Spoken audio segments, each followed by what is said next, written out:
السلام علیکم اسٹوڈنٹ، آج میں شروع کر رہی ہوں نالندہ اوپن یونیورسٹی کا ہے ایم اے اردو پارٹ 1 کا پیپر 3 میں جو کتاب ہے اس کا نام کیا ہے؟ دیکھیے گا، اردو شاعری کا عہد متوسط۔ عہد متوسط کا معنی آپ لوگ جانتے ہیں؟ اگر جانتے ہیں تو بتائیے گا۔ خیر میں ہی بتا دیتی ہوں، اردو شاعری کا عہد متوسط، عہد مطلب ہوتا ہے زمانہ، دور، متوسط ہوتا ہے بیچ یعنی درمیانی۔ تو یعنی جو اردو شاعری ہوئی وہ کس دور میں ہوئی؟ تو درمیانی، بیچ درمیانہ دور میں ہوئی۔ تو کیسی ہوئی اس کی پوری ڈیٹیلز اس کتاب میں آپ کو ملے گی۔ اب دیکھیے اردو شاعری کا عہد متوسط جو ہے کتاب، اس میں کتنی اکائی ہے اس کو دیکھنا ہے۔ تو یہ اکائی 10 تک پڑھائی ہوگی، ٹھیک ہے۔ یہ کیا کیا ہے، اس کا موضوع یہ سب بتا دیتی ہوں۔ اس کا جو موضوع ہے، یہ کتنی اکائی ہے، اکائی میں کیا کیا موضوع ہے۔ اردو شاعری کا عہد متوسط ایک عمومی جائزہ لیا جائے گا، ٹھیک ہے۔ اب اکائی 2 میں کیا ہے، مختلف اصناف سخن کا تعارف، یعنی مختلف صنف آپ لوگ سمجھ سکتے ہیں نا، صنف کی جمع اصناف ہے، ان کے الگ الگ ان کا انٹروڈکشن ہوگا، ٹھیک ہے۔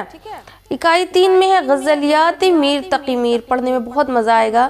میر تقی میر میرے بہت ہی فیوریٹ ہیں، ہر ایک جگہ سے مجھے پڑھنے میں ان کا مزہ آتا ہے۔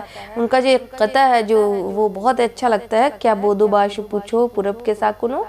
ٹائم نہیں ہے لیکن میں پورا پڑھ کے سناتی آپ کو، آگے بتاؤں گی۔ اب دیکھیے اکائی 4 ہے غزلیات خواجہ میر درد، یہ بھی ایک صوفی شاعر ہیں، ان کے بارے میں پڑھائی ہوگی۔ اب آپ کے متوسط دور کے یہ سب شاعر ہیں اور یہ شاعری جو ہوئی ہے اس کے بارے میں بات ہوگی، ٹھیک ہے۔ یہ پیپر 3 شروع کر دیا میں نے، کیونکہ لگاتار ایک پیپر کو پڑھتے پڑھتے بچے بور ہو جائیں گے۔ 5 تو کوسچن آتا ہے، پڑھائی تو میں پوری کروں گی لیکن اتنا کرنا چاہتی ہوں کہ ایگزام قریب آ جائے گا تو پھر کیا فائدہ ہوگا کہ ایک ہی پیپر کمپلیٹ ہوا ہے۔ تو اس لیے سارے پیپر کو شروع لگ بھگ کر ہی دوں گی، آپ لوگ کو بس تیاری کرنا ہے۔ آپ کو جو آئے گا 5 کوسچن کا آنسر کرنا ہے، ٹھیک ہے۔ اکائی 5 کیا ہے، غزلیات آتش لکھنوی، ہے نا۔ اب آئے اکائی 6 غزلیات غالب، مطلب یہ سارے شاعر کے بارے میں جو اگر بتائی جا رہی ہے، ظاہر طور پر آپ لوگ سبھی جانتے ہوں گے، پڑھے بھی ہوں گے، کسی طرح کی کوئی دقت اس میں نہیں ہوگی اور اس میں مزہ آئے گا پڑھنے میں، اور بھی اچھا لگے گا۔ بہت ہی انٹرسٹنگ بک ہے یہ، ٹھیک۔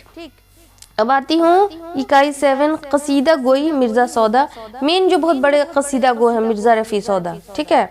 اب دیکھیے اکائی 8 ہے مثنوی میر حسن، مثنوی جو لکھے ہیں وہ میر حسن کے بارے میں ہے۔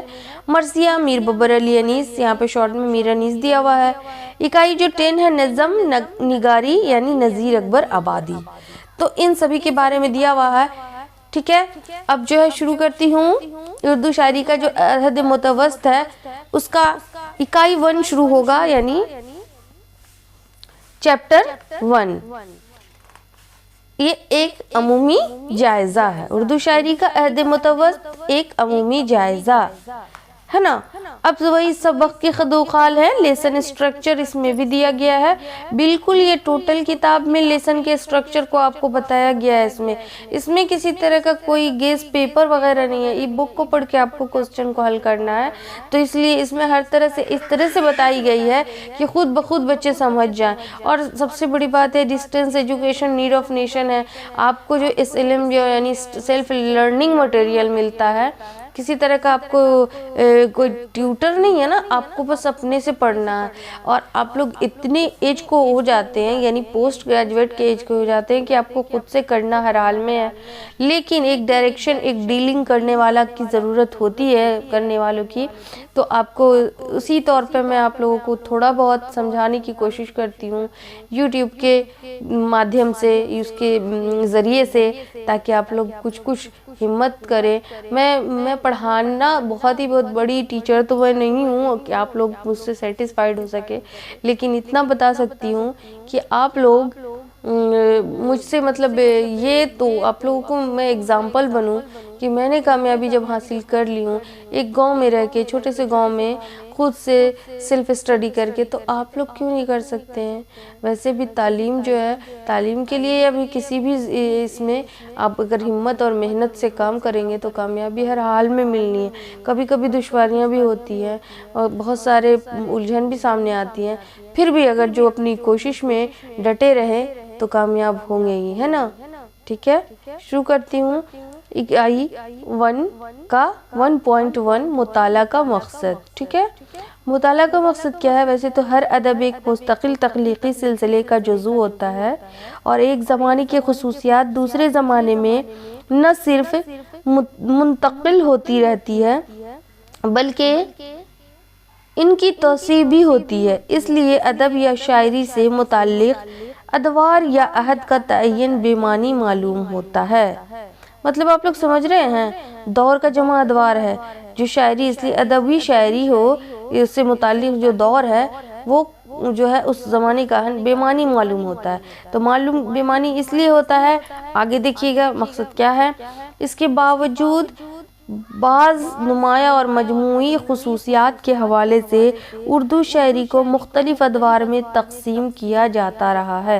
آپ مانیے تو بے معنی ہے، بے لوث ہے، بے وجوہات ہے، لیکن اگر آپ کو دھیان دینے والی بات ہو تو ہر چیز کی ایک اپنی پہچان ہوتی ہے، ضروری ہوتی ہے۔ ٹھیک ہے، اس پہ کسی کا میسج آ رہا ہے تو اب دیکھیے، اس کے باوجود ضروری ہوتی، اس سلسلے میں یہ بھی مانا جاتا ہے کہ اردو کی کلاسیکی شاعری کا دور میر کے قبل ختم ہو جاتا ہے اور اس کے بعد عہد متوسط شروع ہوتا ہے۔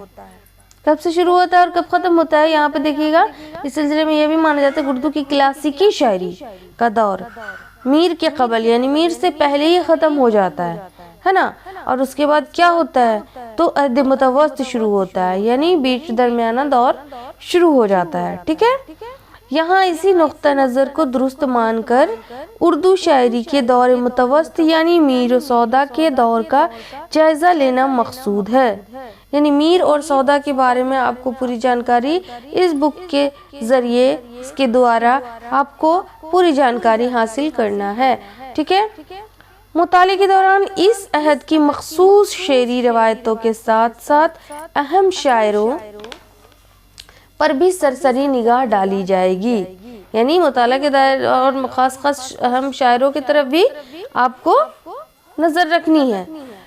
اس کے بعد واضح ہو سکے تاکہ عہد کے تمام تر خد و خال واضح ہو سکے اور آئندہ ابواب میں بعض مخصوص اصناف سخن کے حوالے سے انفرادی مطالعوں کی راہ ہموار ہو سکے، ہے نا۔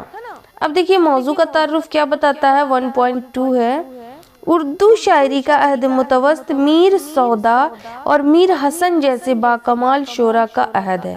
کن کا ہے؟ یہ جو متوسط دور کے بارے میں دیا گیا ہے عہد متوسط، اس میں میر و سودا اور میر حسن جیسے کمال شاعروں کا دور چلا تھا۔ ٹھیک ہے، تاریخ ادب اردو کے مصنف رام بابو سکسینہ نے اردو شاعری کا عہد زرعی قرار دیا ہے۔ یعنی اس زمانے کے دور کو رام بابو سکسینہ نے کیا بتایا ہے؟ اردو شاعری کا عہد زرعی۔ ٹھیک ہے، ظاہر ہے کہ اس عہد کے حوالے سے کسی خاص دبستان کی قید نہیں رکھی گئی ہے۔ اس کو مطلب دبستان مطلب جانا نا کہ کہاں کے کون ہے، تو یہ بات نہیں رکھی گئی ہے یہاں پہ، اس لیے اس کے شعراء کا سلسلہ دہلی سے لکھنؤ تک پہنچتا ہے۔ دراصل یہ وہ زمانہ ہے جب شمالی ہند میں اصلاح زبان کی تحریک خاص نقطۂ عروج تک پہنچ چکی تھی اور زبان کا رنگ روپ خاصا نکھر چکا تھا۔ آپ اب تک قدیم اردو شاعری، قدیم اردو نثر پڑھا تھا، پیپر 1 سے لے کر پیپر 2 میں یہی بات ہو رہی ہے، لیکن پیپر 3 میں آپ کو متوسط دور کے بارے میں آ رہا ہے، یعنی قدیم سے اب آ گیا ہے بیچ کا دور، اس کے بعد آئے گا ماڈرن دور، ہے نا، سمجھ گئے ہوں گے آپ لوگ۔ اس کے بعد دراصل یہ بات وہ زمانہ جب شمالی ہند میں اصلاح زبان کی تحریک خاصا نقطۂ عروج پر تھی اور نکھر بھی چکا تھا، اس لیے مختلف اصناف سخن خصوصاً غزل، مثنوی، مرثیہ اور قصیدہ گوئی میں ایسے باکمال شعراء نے اپنے کمالات فن دکھائے جن کی نظیر نہیں ملتی. یعنی بہت ہی اچھے اچھے شاعر ابھر کر وہ سامنے آئے ہیں نا، تو ان کی مطلب بے مثال اور شاعری میں اور نثر نگاری میں بہت ہی نکھار آتا گیا. یہاں پر شاعری کی بات ہو رہی ہے تو میں خصوصاً شاعری کو ٹارگٹ کروں گی، ٹھیک ہے، کہ نظیر نہیں ملتی. یہ تمام لوگ اپنے اپنے طور پر بے مثال ہیں، مگر ان کا ایک خاص عہد میں جمع ہونا بہت بڑا کمال ہے. اس کے اسباب و اثرات گوناگون ہیں جن کی تفصیلی مطالعے کی ضرورت ہے. آخر اس عہد کی خصوصیات کیا ہے، مطلب اس زمانے کی کیا خصوصیات ہے، کیا بات ہے اس میں، کیا خوبیاں ہیں، اس بارے میں بحث کی جائے گی. اس عہد کے اہم شعراء کون ہیں، اس عہد کا سلسلہ کہاں تک پہنچتا ہے، اس طرح کے مختلف سوالات کا تفصیلی جواب ہمیں اردو شاعری کی روایت کے مطالعے میں ایک ٹھوس بنیاد فراہم کر سکتا ہے.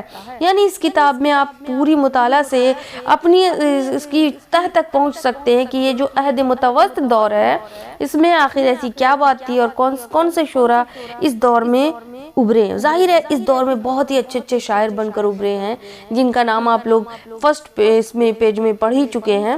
دراصل یہی وہ دور ہے جب مختلف اصناف سخن کی ایک بالیدہ صورت واضح خد و خال کے ساتھ سامنے آئی ہے اور یہی خد و خال مستقبل میں یعنی فیوچر میں ہونے والی کاوشوں کے لیے رہنما ہے. یعنی فیوچر کے لیے یہ سب جو شاعر آئے ہیں عہد متوسط کے، وہ ہمارے لیے آج بھی ایک مثال ہے. ایسے ایسے شاعر بن کر ابھرے، نکھر کر ابھرے عہد متوسط دور میں، جو مستقبل یعنی ابھی بھی ہمارے لیے ہیں اور آگے بھی ہمارے لیے ایک مطلب مثال ہے. ٹھیک ہے، کاوشوں، اور کاوش مطلب ہوتا ہے کوشش، تو کوشش کے لیے رہنما ہے. ایسے میں اس عہد کے مطالعہ کی جہات خود واضح ہو جاتی ہے. جہات مطلب سے ضرورت، حاجت کے جمع جہات ہے. تو آپ کو ضرورت ہے، جب تک مطالعہ نہ کریں گے، ہم جانیں گے نہیں کسی کے بارے میں، تو ہم کیسے گارنٹی لے سکتے ہیں کہ وہ کیسے ہیں، ان کی کیا خوبیاں ہیں، ان کی کیا نالج ہے، ان کے بارے میں کچھ بھی جانکاری کے لیے تو ان کے تہ تک تو پہنچنا ہی پڑے گا نا.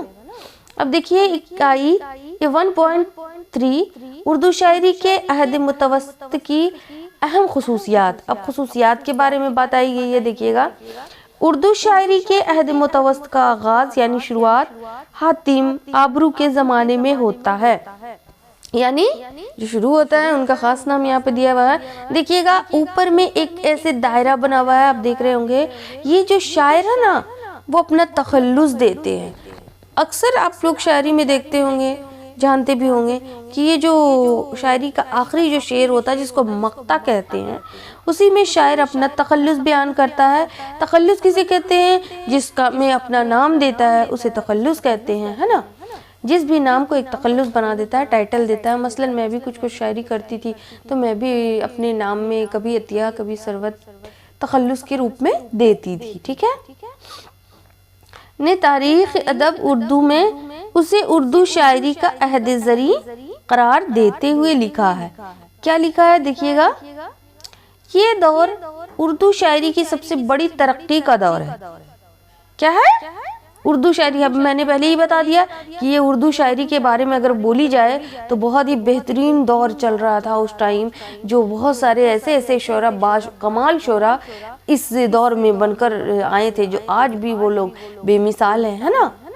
اسی میں شاعری کو یہ دور اردو شاعری کی سب سے بڑی ترقی کا دور ہے. اس میں شاعری کو معراج ترقی حاصل ہوئی. یعنی معراج مطلب جانتے ہیں نا، اونچائی، بلندی حاصل ہوئی. اس میں میر حسن، درد، سودا اور میر ایسے صاحب کمال پیدا ہوئے. دیکھیے گا نام کتنے مشہور شاعر کا نام یہاں پر دیا ہوا ہے جب ہوئے، جن کے نام اس وقت تک روشن ہے. ظاہر ہے آپ کو بتا ہی رہی ہوں میں کہ یہ روشن ہے، یہ بہت ہی بڑے مستقبل کے لیے ہمارے لیے ایک مثال ہے. بلکہ جب تک زبان اردو دنیا میں رہے گی، یہ بھی بات ہے نا، وہ کبھی نہیں مٹ سکتے ہیں. تمام اصناف سخن اس عہد میں کمال تک پہنچے ہیں۔ دیکھیے اب جیسے میر کی شاعری عام طور سے یہ ہوتی ہے، پتا پتا بوٹا بوٹا حال ہمارا جانے ہے، جانے نہ جانے گل ہی نہ جانے باغ تو سارا جانے ہے۔ غالب کا دیکھیے کتنی شیریں ہیں تیرے لب کے رقیب، گالیاں کھا کے بے مزہ نہ ہوا، ہے نا۔ اسی طرح سے سودا کا قصیدہ ہے، میر حسن کی مثنوی ہے، میر انیس کی مرثیاں ہیں، تو سب اپنے آپ میں ایک الگ شناخت بنائے ہوئے ہیں، یعنی اپنی پہچان بنائے ہوئے ہیں، ٹھیک ہے۔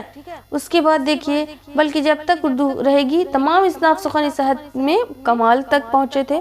مثنوی میں میر حسن کی مثنوی سحر البیان دیکھ لیجئے گا، ان کا نام بہت ہی مشہور شاعری ہے، مثنوی ہے۔ قصیدہ میں سودا کے قصائد، غزل میں میر اور درد کی غزلیں اپنا جواب نہیں رکھتی۔ یہ کامل استاد اپنے فن میں بے نظیر ہیں، بے نظیر مطلب بے مثال ہوتا ہے، اور بے مثال گزرے ہیں، اور اپنا کلام آئندہ نسلوں کے لیے ایک بے مثل کسوٹی چھوڑ گئے ہیں، ٹھیک ہے۔ آپ لوگوں کے لیے سوال بہت اچھا بنتا ہے، اگر آپ لوگ انٹرسٹنگ اسٹڈی کریں گے، مطلب دلچسپی سے پڑھیں گے، تو آپ لوگ خود بخود اپنی زبان میں اتنے اچھے طریقے سے لکھیں گے کہ میں بتا نہیں سکتی ہوں، ٹھیک ہے۔ بس پڑھنے کی بات ہے۔ فرسٹ پیپر اور سیکنڈ پیپر تھوڑا ڈیفیکلٹ لگتا ہے، اور آگے بھی آپ کو ڈیفیکلٹ لگے گا، قدیم کی جب بات آئے گی تو ڈیفیکلٹ لگے گا، لیکن آپ کو تو مطالعہ کے لیے کرنا ہی پڑے گا، سوال کا جواب آپ کو پوچھنا ہے تو کرنا ہی پڑے گا، لیکن اس سب میں تو بہت زیادہ انٹرسٹ ہوگا، یہ بک بہت ہی انٹرسٹڈ بک ہے، ٹھیک ہے۔ اس کے بعد کیا ہے، کسوٹی چھوڑ گئے ہیں۔ یہی وہ بزرگ ہستیاں ہیں جن کا ادب و احترام مرور ایام سے کم نہیں ہو سکتا۔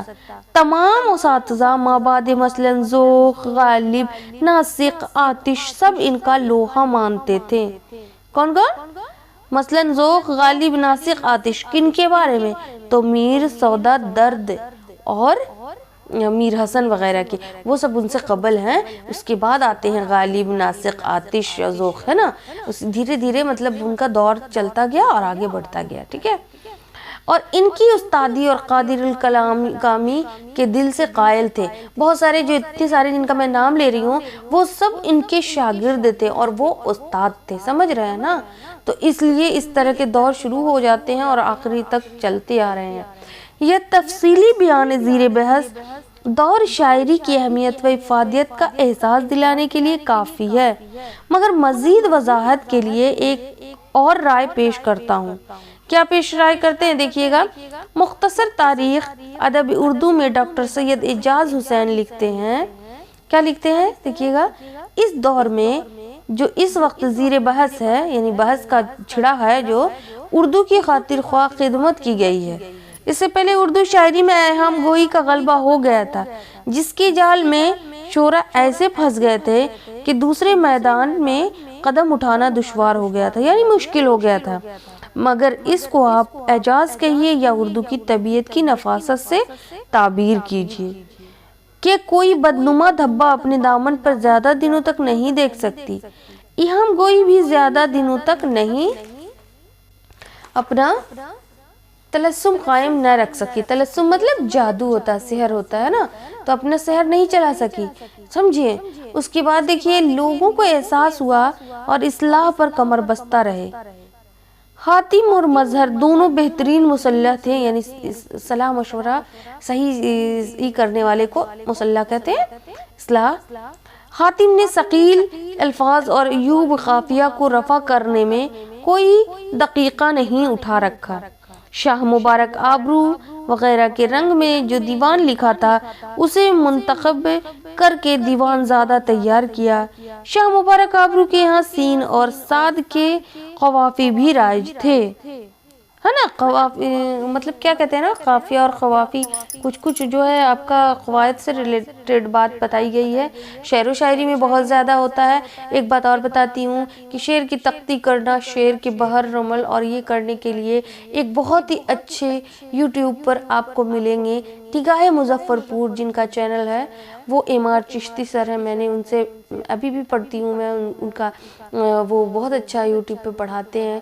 امار چشتی نام ہے ان کا، پورا مکمل نام تو میں نہیں جان پاتی ہوں، لیکن وہ ان کا جو چینل ہے ان کا نام ہے نگاہ مظفر پور۔ تو جن کو شاعری سیکھنا ہے آئیے شاعری سیکھتے ہیں، وہ بہت ہی اچھی شاعری سکھاتے ہیں۔ ان سے میں نے بھی اصلاح لیا تھا اس کے واٹس ایپ کے ذریعے، یوٹیوب کے ذریعے، تو آپ لوگ بھی ان سے جڑ کر کے شعر و شاعری سے جو دلچسپی رکھتے ہیں وہ حاصل کر سکتے ہیں۔ دیکھیے یوٹیوب پر ایسے بہت سارے ٹیچر آپ کو موجود ملیں گے، ٹھیک ہے؟ تو میں اب آگے پڑھاتی ہوں، دیکھیے گا۔ شاہ مبارک آبرو کے ہاں سین اور صاد کے قوافی بھی رائج تھے۔ حرف کا دبنا معمولی بات تھی، مگر حاتم نے سب کو ناجائز قرار دیا۔ کیا دیا؟ ناجائز قرار دیا۔ ایہام گوئی کی روک تھام مرزا مظہر نے کی۔ حاتم اور مرزا مظہر دونوں کی اصلاحیں میر سودا کے ہاتھوں سے پایۂ تکمیل کو پہنچی۔ کن کی؟ حاتم اور مرزا مظہر الجان جانا جو تھے وہ میر و سودا نے کی ہے ان کی۔ اب جیسے کوئی شاعری لکھتے ہیں، جب مثلا میں شاعری لکھتی ہوں تو میرے تو کوئی ایک استاد ہوں گے نا جو اصلاح کریں گے، ہے نا؟ اگر آپ کچھ لکھتے ہیں تو آپ کی اگر مان لو میں ہو جاؤں یا کوئی اور ہو جائیں کسی طرح سے بھی، تو اگر اچھی اصلاح ہوتی ہے تو ٹارگٹ تو انہی کو جاتا ہے، اوکے؟ تو یہی بات ہے، پائے تکمیل کو پہنچی اور نکھار آتا ہے اور وہ کریکٹ بھی ہوتا جاتا ہے۔ اس دور کے شعراء کا بیان سیدھا سادہ اور بڑی حد تک نیچرل ہے۔ نیچرل مطلب قدرتی ہے، جو جی پر گزرتی ہے، یعنی جو دل میں آتا ہے، مہذب اور مزیدار الفاظ میں کہہ جاتے ہیں۔ یعنی غزل کے ذریعے اور شاعری کے ذریعے ہم اپنے دل کے اندر کا جو بھی بھڑاسا وہ نکال سکتے ہیں۔ کہانی میں طویل ہو جاتا ہے، لیکن شعر و شاعری میں آپ سمجھ سکتے ہیں، شعر و شاعری جو نکلتا ہے وہ میرے خیال سے خاصا دل کا ہی نکلتا ہے، کسی بھی ٹاپک پہ ہو لیکن آپ کے دل کی بات واضح ہوتی ہے، اوکے؟ تو دیکھیے ان دونوں بیانات کو ملا کر پڑھیے تو چند امور واضح ہو جاتے ہیں۔ ایک تو یہ ہے کہ میر و سودا کے عہد سے قبل یعنی 18ویں صدی عیسوی تک دکن سے دہلی کی طرف آنے والی اردو زبان رد و قبول کے کئی مرحلوں سے گزر کر خاصی صاف اور سلیس ہو چکی ہے۔ دیکھیے گا کتنی بڑی بات ہے یہاں پر بتائی گئی ہے، جو قدیم دور سے آتے آتے عہد متوسط دور میں کیا ہوئی ہے، یہ میر سودا کے عہد سے قبل یعنی پہلے یعنی 18ویں صدی عیسوی تک دکن سے دہلی کی طرف آنے والی یعنی دکن سے دہلی تک ہجرت کر کر پہنچ گئی تھی اردو زبان رد و قبول یعنی قبول ہوتے ہوتے کے مرحلوں سے گزر کر خاصی صاف اور سلیس ہو چکی تھی، یعنی بہترین ہو چکی تھی، نکھار آ چکا تھا۔ خاص طور پر مظہر جان جانا حاتم اور شاہ مبارک آبرو وغیرہ نے اصلاح زبان کی بہت ساری کوششیں کی تھیں، جن کے سبب اردو زبان کا ایک نکھرا ہوا رنگ روپ 18ویں صدی کے آغاز میں ہمارے سامنے آ چکا تھا۔ یعنی اردو بالکل صاف و شفاف ایسی آ گئی ہے کہ اب آپ لوگ ایزیلی سمجھتے ہیں۔ دیکھیے اس زمانے کی شاعری میں تھوڑا سا ہم لوگوں کو سمجھنے میں دقت ہوتی ہے نا، لیکن اب تو کوئی دقت نہیں ہوتی ہے نا، سامنے آ چکا تھا۔ 17ویں صدی میں ایہام گوئی کا جو چلن شروع ہوا تھا وہ بھی نئی صدی کے آغاز میں اپنی انتہا تک پہنچ کر خاتمہ کے قریب تھا۔ یہی وہ زمانہ ہے جب ابتدا میں دبستان دہلی اور اس کے بعد لکھنؤ کے شعراء نے مختلف اصناف سخن کو درجہ کمال تک پہنچایا، مگر اس سے قبل کہ ہم ان شعراء کرام کی خدمات کا جائزہ لیں، ایک سرسری نگاہ اس عہد کے امتیازات پر ڈالتے چلیں۔ کس پر؟ اس دور کے، اس عہد مطلب دور کن کے؟ تو شعراء کرام کی خدمات، شعراء کرام نے کس طرح اپنی خدمت انجام دی ہیں، جو آج ہمارے سامنے جو اردو زبان ڈٹ کر کھڑی ہے، تو وہ کن کے؟ تو ان سبھی شعراء کرام کا بہت بہت بہت ہاتھ ہے نا، تو اس پر نگاہ ڈالنا ہے۔ اس عہد کا سب سے پہلا امتیاز یہ ہے کہ اردو شعراء نے فارسی زبان اور شعر و ادب کی طرف توجہ کی۔ کیا کی؟ فارسی زبان پر توجہ دی اور اردو شاعری کا شعر و ادب پر کی۔ شعراء لوگوں نے، شاعر لوگوں نے، شاعر کی جمع شعراء ہوتی ہے، توجہ کی۔ ایک عام رجحان کے تحت شعراء اردو نے اپنے کلام سے ہندی اور دوسری مقامی بھاشاؤں کے الفاظ نکالنے شروع کر دیے، ان کی جگہ فارسی الفاظ و محاورات نے لی، یعنی ہندی ورڈ کو الگ کر دیا اور اسپیشلی آپ کو فارسی کے لفظ ملنے لگے جو آج تک ملتے ہیں، اوکے؟ اب دیکھیے اس کے بعد آگے کیا ہوتے ہیں، تشبیہات و استعارات پر بھی فارسی شاعری کا رنگ غالب ہونا شروع ہوا۔ فارسی کے اہم شعراء کی زمینوں میں غزلیں کہیں گئیں اور ان کے عمدہ اشعار کا اردو میں ترجمہ بھی ہوا۔ رام بابو سکسینہ نے لکھا ہے کہ سودا، میر اور درد نے اس دور کے متعدد شعرائے فارسی خاص طور پر صاحب بے دل، نظیری، عرفی وغیرہ کی غزلوں پر غزلیں لکھیں. یعنی جتنے فارسی شاعر تھے نا ان کی شاعری کو انہوں نے اردو میں ترجمہ کیا. اور اس دور کے شاعروں کے کلام میں فارسی ترکیبوں اور محاوروں کو جو کثرت ہے وہ اسی تقلید اور ترجمے کا اثر ہے. ظاہر ہے آگے بتایا تھا یہ غزل کا حال تھا، مگر قصیدہ گوئی میں بھی یہی صورت رہی. سودا نے خاص طور پر ایسی نئی ترکیبوں کا محاوروں اور تشبیہات و استعارات سے زبان کو مالا مال کیا جو مستقل طور سے اردو کا حصہ بن گئے اور اس زبان کی دلکشی میں اضافے کا سبب بھی بنے. یہاں اس نقطے کی وضاحت ضروری ہے کہ نذیر اکبر آبادی کو بھی اسی عہد کے ابتدائی حصے کا شاعر کہا جا سکتا ہے. یعنی اسی دور کے نذیر اکبر آبادی بھی شاعر ہیں، مگر ان کے یہاں رنگ شاعری بالکل جدا ہے. دیکھیے گا تھوڑا سا جدا آپ لوگوں کو خود بھی محسوس ہوتا ہوگا. آگے دیکھیے کیا بتایا گیا ہے. اور جس طرح موضوعات کی سطح پر انہوں نے مقامی رنگ قبول کیا ہے، اسی طرح زبان و بیان کے اعتبار سے بھی وہ مقامی زبانوں کے زیادہ قریب رہے. ظاہر ہے کہ اسی لحاظ سے تشبیہات و استعارات کے باب میں بھی انہوں نے ہندوستان کی آب و ہوا اور ماحول و معاشرے کے اثرات قبول کیے ہیں، اور اسی لیے وہ آج تک آسمان شاعری پر ایک منفرد ستارہ کی صورت میں نمایاں ہیں. یہ صورت ایک حد تک مثنوی نگاری کے حوالے سے میر حسن کے یہاں بھی دیکھی جا سکتی ہے. یعنی مثنوی کے حوالے سے نذیر اکبر کی آبادی کی جیسی میر حسن میں بھی خوبیاں ملتی ہیں. سحر البیان کو ہم سادگی و سلاست کے اعتبار سے نذیر کی نظموں کے مشابہ نہیں قرار دے سکتے. یعنی ملتی جلتی، مشابہ مطلب ملنا جلنا، ایک جیسا نہیں قرار دے سکتے، مگر انہوں نے فارسی اسلوب اور انداز بیان کی طرف اس طرح رخ نہیں کیا جس طرح سودا نے کیا تھا. سمجھ رہے ہیں؟ سودا نے رخ الگ کیا، فارسی پر کیا، لیکن انہوں نے نہیں کیا. گرچہ مقامی معاشرہ آرائش و زیبائش اور تکلف و تصنع سے عبارت تھا اور اس کی آئینہ داری بھی میر حسن نے کی، مگر ان کے یہاں زبان کا وہ نمونہ نہیں ملتا. کیا نہیں ملتا؟ کن کا؟ میر حسن نے کی، مگر وہ نمونہ نہیں ملتا جو سودا کے یہاں ملتا. سودا جو ہے قصیدہ گو ہیں، قصیدہ گو کہلاتا ہے، قصیدہ نگار نہیں. ٹھیک ہے، مثنوی نگار یہی ہے. ٹھیک ہے، تو مثنوی کس نے لکھا تھا؟ میر حسن. اور قصیدہ جو ہے مرزا محمد رفیع سودا نام پورا ہے. ٹھیک ہے، موجود ہے. اب آگے دیکھیے کیا بتاتا ہے. اکائی 3 کو مکمل کر دیتی ہوں.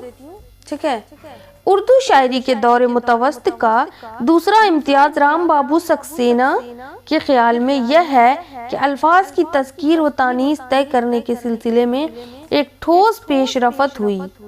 دوسرے کچھ نئی بحریں اور اصناف سخن اردو میں رائج ہوئیں. وہ لکھتے ہیں نئی بحریں جو اس سے بیشتر نہیں کہی گئی تھیں اب داخل شعر ہوئیں. نئے اصناف سخن بھی اسی زمانے میں داخل ہوئے.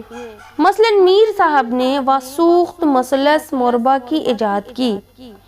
اردو شاعری کے عہد متوسط کا ایک اور امتیاز یہ ہے کہ اس عہد میں اردو کی اہم اصناف سخن کو موضوعات اور اسلوب دونوں کے اعتبار سے ترقی دینے کی شعوری کوشش ہوئی ہے. ٹھیک ہے، قصیدہ گوئی اور ہجونگاری کے باب میں سودا کی کاوشوں کی تعریف نہ کرنا ادبی بددیانتی ہوگی. یعنی ادب میں یہ غلط ہوگا ثابت کہ سودا کی تعریف نہ کی جائے.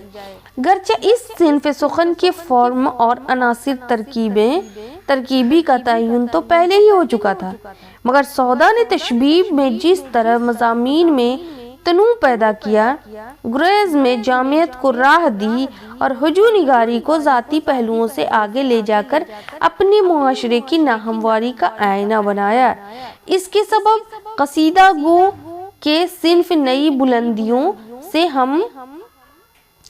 ہمکنار ہوئی. پھر یہ بھی ہے کہ سودا اس عہد کے واحد قصیدہ نگار نہیں ہے. ذوق کی قصیدہ گوئی تو خیر معروف رہی اور دربار سے ان کی وابستگی بھی ڈھکی چھپی بات نہیں ہے، مگر اس عہد میں کتنے ہی دوسرے قصیدہ گو بھی پیدا ہوئے جنہوں نے اس صنف سخن کو درجہ کمال تک پہنچایا۔ کیا ہے دیکھیے گا، دوسرے قصیدہ گو کو بھی نہیں پہنچایا۔ اس کے بعد کیا دوسری مثال غزل کی ہے۔ غزل میں جتنے رنگ و آہنگ اس عہد میں ملتے ہیں اس سے قبل کسی زمانے میں دکھائی نہیں دیتے۔ اب غور کیجئے تو ایک طرف میر ہیں جو عشق مجازی کے رنگ میں ڈوبے ہوئے دل پر خوں کی ایک گلابی سے مست و سرشار ہیں، اور دوسری طرف میر درد ہیں جو عشق حقیقی کا سرمایہ گلے سے لگائے داد سخن دے رہے ہیں۔ یعنی جو میر تقی میر تھے وہ حقیقی عشق نہیں بلکہ مجازی عشق کی بات سناتے ہیں، اور میر درد جو ہیں وہ صوفی شاعر تھے۔ سمجھ رہے ہیں آپ لوگ؟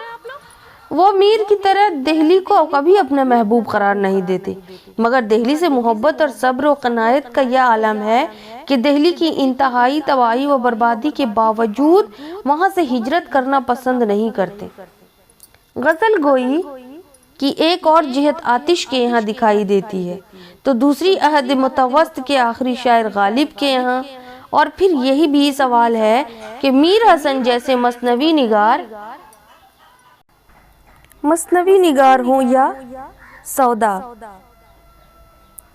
قصیدہ گو سبھوں نے صنف غزل پہ طبع آزمائی کی ہے۔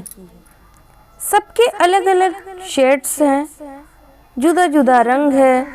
کہنے کی ضرورت نہیں کہ جن شعراء کا تذکرہ غزل گو شعراء کی حیثیت سے کیا جاتا رہا ہے انہوں نے بھی دوسری اصناف سخن یعنی قصیدہ، مثنوی وغیرہ پر طبع آزمائی کی ہے، اور اس طرح مختلف اصناف سخن کی نئی رنگی مضمون قابل دید بن جاتی ہے۔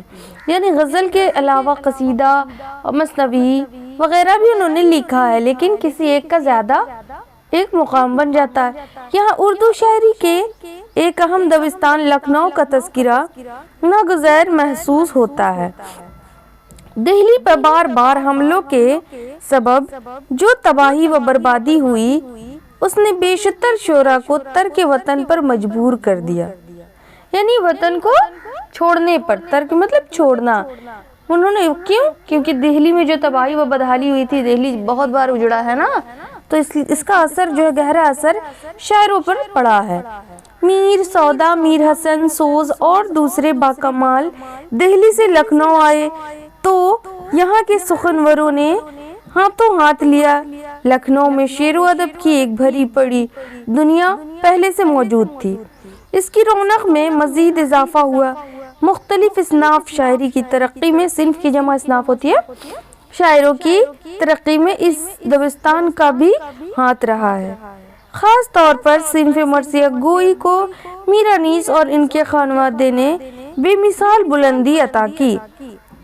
مرثیہ گوئی کی یہ روایت صرف ان کے خانوادے تک محدود بھی نہیں رہی، اس صنف سخن میں مرزا دبیر نے بھی اپنا کمال دکھایا، اور ایک عرصے تک انیس و دبیر کی مقابلہ آرائی نے صنف مرثیہ گوئی کے ارتقاء میں اہم حصہ لیا ہے نا۔ مرثیہ گوئی کرنے کے لیے مرزا دبیر تھے، ویسے تو میر ببر علی انیس مشہور ہیں، تو میر دبیر نے بھی لکھا، ہمارے شاعر جو ہیں مرزا غالب نے بھی لکھا ہے مرثیہ عارف کی موت پہ، ہے نا۔ ظاہر ہے اس کے باوجود شعراء نے اس کو فنی طور پر بے حد بالیدگی اور اعتبار سے آشنا کیا، یعنی اچھی طریقے سے اس کی جانکاری حاصل کی۔ اردو شاعری کے جس عہد کو دور متوسط سمجھا جاتا ہے، یعنی دور بیچ کا دور یعنی درمیانہ دور کہا جاتا ہے، اس میں ایک اہم کام اور ہوا۔ کیا ہوا دیکھیے گا، شعراء کرام کے کئی اہم اور مستند تذکرے پہلی بار اسی عہد میں مرتب کیے گئے۔ ان تذکروں میں شعراء کے مختصر سوانح حالات کے ساتھ ان کے کلام کا نمونہ بھی درج کیا گیا۔ سوانح حالات یعنی حالات زندگی، ٹھیک ہے۔ اس طرح نہ صرف اہم ادبی شخصیتوں کے حالات بلکہ اس زمانے کے سماجی و معاشرتی اور تہذیبی احوال بھی ہمارے سامنے آئے۔ میر تقی میر کی تذکرہ نکات الشعراء اور میر حسن کی شورائے اردو کی افادیت، یعنی ان سب کی کتاب لکھی ہوئی ہے، ٹھیک ہے، اردو کی افادیت آج تک تسلیم کی جاتی ہے بقول سکسینہ، رام بابو سکسینہ۔ ان تذکروں میں شورائے کے حالات زندگی گرچہ بہت مختصر ہیں مگر پھر بھی اردو شاعری کی تاریخ لکھنے والوں کے لیے کارآمد اور لائق توجہ ہیں۔ اس طرح کے تذکیروں کی تصنیف و تالیف سے ایک مستقل نوعیت کی تاریخ کام کی بنیاد پڑی ہے، جو آنے والے مورخین کے لیے حوصلہ افزائی کا سبب بنی ہے۔ اس حد کی چند خامیوں کی بھی مورخین نشاندہی کی ہے۔ ان خامیوں میں سب سے نمایاں بعض اہم شعراء کے یہاں کلام کی ناہمواری ہے۔ میر کے بارے میں تو غایت بلند اور غایت پست کی بات مشہور ہے۔